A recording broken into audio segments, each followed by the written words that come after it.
بسم الله الرحمن الرحيم. خلينا نتفق ان مفيش حاجة في الدنيا بتشتغل الا بكتالوج، حتى لو استخدمتها بشطارتك. لو حصل فيها حاجة بترجعها للي عملها تسأله او تطلب منه صيانة. علشان كده مفيش حاجة بتشتريها الا ومعاها دليل استخدام. طب بالنسبة للإنسان بقى بيشتغل كده ولا له كتالوج برضه؟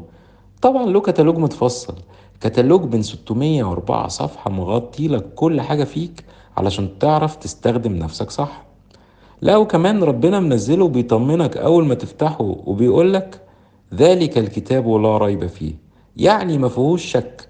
كل كلمة فيه ليها معنى وتفرق معاك في حياتك في الدنيا والآخرة. وخلي بالك انت اللي بتلح وبتطلب كل يوم كذا مرة لما بتقول اهدنا الصراط المستقيم. اهو يا سيدي، ذلك الكتاب لا ريب فيه هدى للمتقين زي ما طلبت. بس ما ينفعش تطلب وتطنش، علشان كده احنا بنهزر، والحاجات دي ما فيهاش هزار، علشان دي مصلحتك وحياتك اللي لازم تحافظ عليها. طب لو قلنا القرآن ده هو الكتالوج بتاع الإنسان، طب نستخدمه ازاي؟ أول حاجة لازم تفهم إن أنت جواك نفس، والنفس دي قدراتها عالية فوق ما تتخيل أصلا.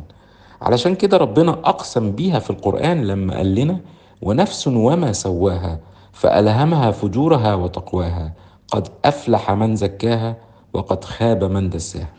فاهم قيمة النفس اللي انت مسؤول عنها عاملة ازاي؟ دي واخدة إلهام بطريقة مباشرة من الله، ببرنامج فيه خير وشر متوزعين بالتساوي جواك. وانت شغلتك كإنسان انك تعلي الخير بالعمل الصالح والإيمان، فيحصل لنفسك تزكية وتبقى مطمئنة، او تسيب نفسك للدنيا وزينتها فيعلى الشر فيها وتتحول لأمارة بالسوء. وطبعا لو نفسك دخلت في سكة الأمارة بالسوء ممكن تفلت منك، لأنها في الحالة دي هتسوقك وتسيطر عليك، وهتلاقي نفسك غصب عنك بتسمع كلامها وترضي أهوائها علشان تهدى. انت كده تقريبا بتعبد نفسك زي ما ربنا قال أفرأيت من اتخذ إلهه هواه. خلي بالك نفسك هي امتحانك، نفسك هي الأمانة اللي انت شايلها ولازم ترجعها لله مطمئنة. ده الالتزام بيننا وبين ربنا. علشان كده طول ما انت ماشي في آيات الله جوه القرآن تلاقي دايما ربنا بيحذرنا من ظلم النفس بكل الطرق. قال تعالى وما ظلمونا ولكن كانوا أنفسهم يظلمون، ده مثال.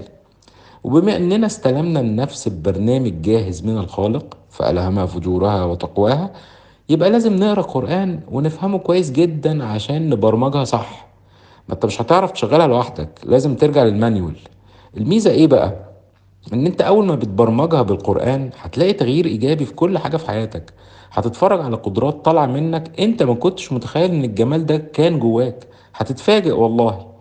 اهم حاجة في الموضوع ده علشان ينجح انك تدي ظهرك للدنيا وتوكل ربنا في ادارة شؤون حياتك وانت مسلم امرك، وتركز انت على نفسك وتربيتها بالقرآن.